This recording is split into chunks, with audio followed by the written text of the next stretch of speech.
नमस्ते, मैं हूं संजय दीक्षित और आप देख रहे हैं दी जयपुर डायलॉग्स। इस वीडियो को शेयर करें, लाइक करें, चैनल को सब्सक्राइब करके बेल आइकॉन अवश्य दबा दें और हमें आर्थिक सहायता देने के लिए डिस्क्रिप्शन में जाकर लिंक पर क्लिक अवश्य करें और सहायता भी करें। आज all India Muslim personal law board की एक ऑनलाइन मीटिंग हुई जिसमें 52 सदस्य जुड़े। इसके अध्यक्ष एक सैफुल्ला रहमानी साहब हैं, पुराने मुल्ला, और एक मुजद्दीदी साहब इसके जनरल सेक्रेटरी हैं। इनका नाम वैसे तो कभी किसी ने नहीं सुना होगा, लेकिन जब आप लंबी दाढ़ी वाले बिना मूछ के लोगों को देखते हैं तो पता चल जाता है कि ये किस खेत की मूली हैं। जी हाँ, सफ़ा चट मूली। और बात जो आज हुई है वो बड़ी मौके वाली है। अक्सर लोग ये सोचते हैं, कई लोगों ने मुझसे कई बार कहा है कि भाई ये पर्सनल लॉ बोर्ड को बैन कर देना चाहिए या पर्सनल लॉ बोर्ड को भंग कर देना चाहिए। अव्वल तो आप मुझे ये बताएं हमारे दर्शकों कि ये पर्सनल लॉ बोर्ड है क्या चीज़, इसकी सैंक्टिटी क्या है, इसकी कानूनी प्रक्रिया क्या है, इसका कानूनी वजूद क्या है? कुछ भी नहीं। ये तो उसी प्रकार से है कि हम यदि यहाँ पर बैठ कर कल को कहें कि साहब कि हमने एक सोसाइटी रजिस्टर करा ली है जिसका नाम है भारत रक्षा समिति, और आज से भारत के ऊपर जितने भी आक्रमण होंगे उसमें सुरक्षा की जिम्मेदारी हम लेते हैं और हम करेंगे। तो क्या हम मिलिट्री को, आर्मी को, नेवी को, एयरफोर्स को रिप्लेस कर देंगे? ये उसी प्रकार की बात है। ये सन 72 में इंदिरा गांधी जी ने बनवाई थी और उसके कई कारण थे। एक कारण ये भी था कि साहब कि उस समय पाकिस्तान को जब बुरी तरह से पराजित किया गया था तो उस समय यहाँ पर राष्ट्रीयता का एक उफान आया हुआ था जिससे इंदिरा जी चिंतित हो गई थी, क्योंकि आखिरकार थी तो वो हमारे नेहरू जी की बेटी। तो नेहरू जी की बेटी जो थी किसी भी प्रकार की राष्ट्रीयता को हिंदूवाद से ओतप्रोत मानती थीं और उस हिंदूवाद की काट के लिए उनको एक मुस्लिम ऑर्गेनाइजेशन चाहिए था। वो मुस्लिम ऑर्गेनाइजेशन उन्होंने क्रिएट किया, उनके आशीर्वाद से बना। वो था all India Muslim personal law board. और उसने क्या कहा कि हमें मिल्ली तशख़्ख़ुस बचा कर रखनी है, यानी कि हमारी एक स्पेशल आइडेंटिटी है। वैसे तो संविधान ये कहता है कि भाई सारे नागरिक बराबर हैं, सबको समान अधिकार हैं, सबका देश के प्रति समान कर्तव्य है, लेकिन इनका सदैव ये कहना है कि हम विशेष हैं और हमारी जो विशेषता है उसमें किसी भी तरह की आंच आनी नहीं चाहिए। हम इतने विशेष हैं कि हमने 1947 से पहले कहा कि हम हिंदुओं के साथ रह नहीं सकते, और जिन लोगों ने कहा कि हम हिंदुओं के साथ नहीं रह सकते उन्होंने पाकिस्तान तो बनवा दिया, लेकिन वही लोग जो इसमें सबसे अग्रणी थे वो यहीं रह गए हिंदुओं के साथ ही।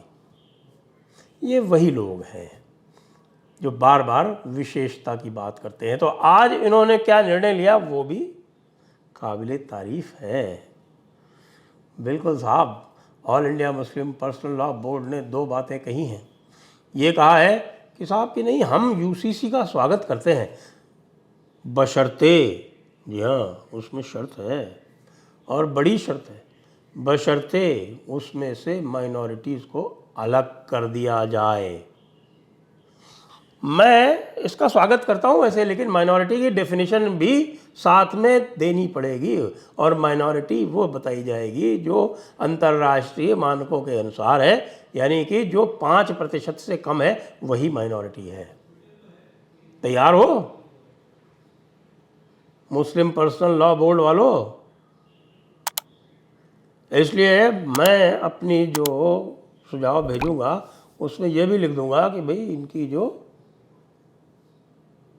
सिविल यूनिफॉर्म सिविल कोड बनाया जाए, उसमें माइनॉरिटी की भी डेफिनेशन दे दी जाए और ये कह दिया जाए कि जो 5% से कम जो होगी पॉपुलेशन देश में, और प्रत्येक प्रदेश में 5% से कम वो स्टेट माइनॉरिटी होगी, और जो 5% से कम प्रत्येक देश में होगी वो नेशनल माइनॉरिटी होगी, और नेशनल माइनॉरिटी और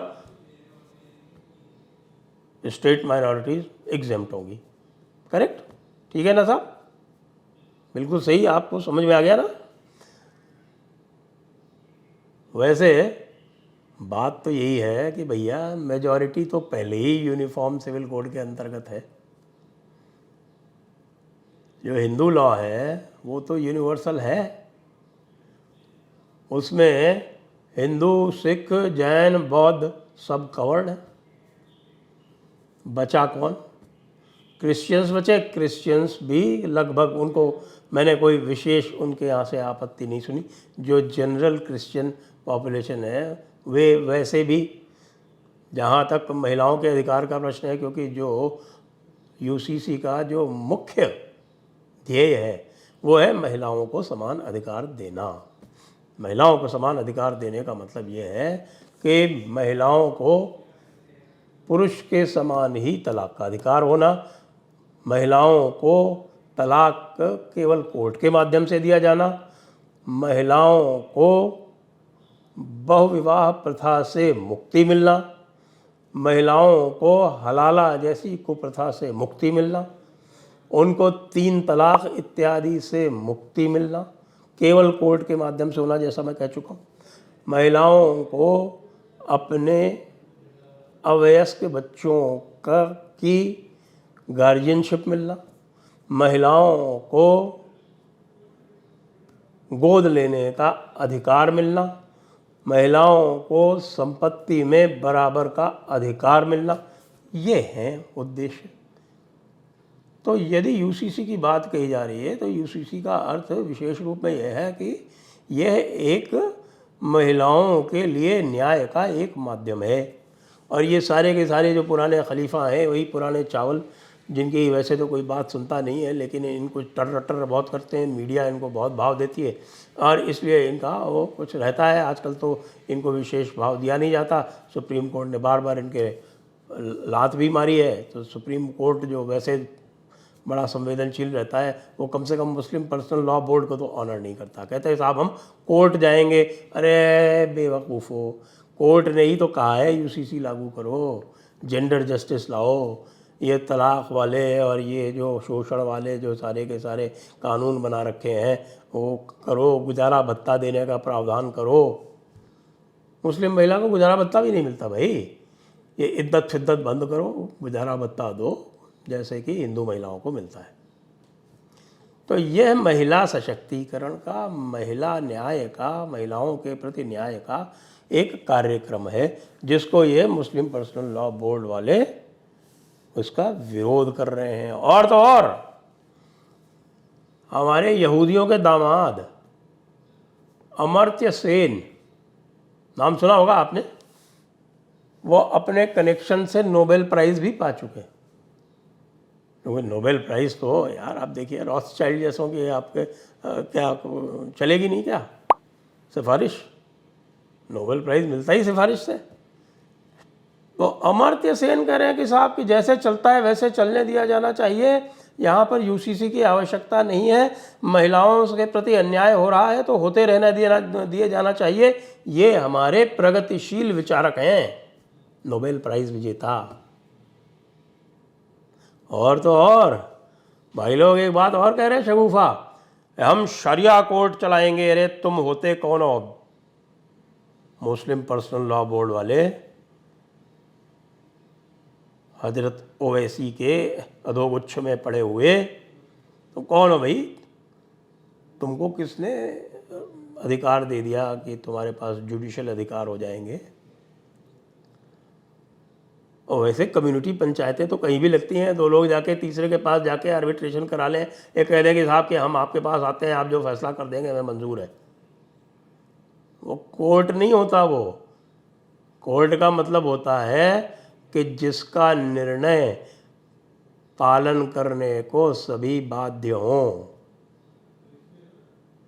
और जिसकी डिक्री होती है और जिसकी डिक्री राज्य या राजसत्ता बाध्य हो तो उस डिक्री का पालन करवाने के लिए उसको कहते हैं कोर्ट। तो तुम शरीयत कोर्ट चलाओगे अब।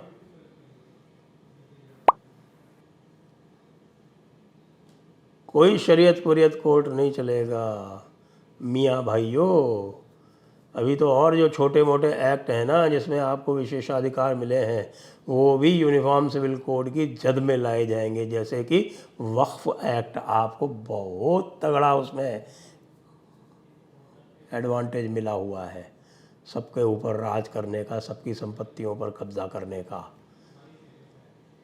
मेरी जो सिफारिश जा रही है सरकार के पास, जी हाँ, उसमें वक्फ एक्ट को भी समाप्त करने की संस्तुति है। और तो और एक काजी एक्ट बना हुआ है। ये काजी एक्ट का क्या लेना देना? काजी एक्ट है 1880 का जो चला आ रहा है। हमारे स्वतंत्रता के बाद भी काजी एक्ट चला आ रहा है। काजी अपॉइंट करती है सरकार। हाँ, मेरे पास भी इस डिपार्टमेंट का कुछ दिनों तक चार्ज रहा था तो मैंने भी कुछ काजी वाजी अपॉइंट किए हुए। तो ये काजी एक्ट, ये वक्फ एक्ट, ये वक्फ बोर्ड, ये मदरसा बोर्ड, बहुत मज़े कर लिए हो तुम लोग भैया। तुमको जो है यहाँ पर इतने विशेषाधिकार दे दिए गए हैं जो किसी भी सेक्युलर कॉन्स्टिट्यूशन में किसी भी प्रकार से नहीं दिए जा सकते। इसलिए इन सब की समाप्ति का समय आ गया है और all India Muslim personal law board भी समाप्त हो जाएगा स्वयमेव। क्योंकि जब पर्सनल लॉ नहीं रहेगा तो पर्सनल लॉ बोर्ड क्या करेगा भाई। अब तुम्हारे समाप्त होने की, तुम्हारी विदाई की बेला आई। जय हिंद, वंदे मातरम।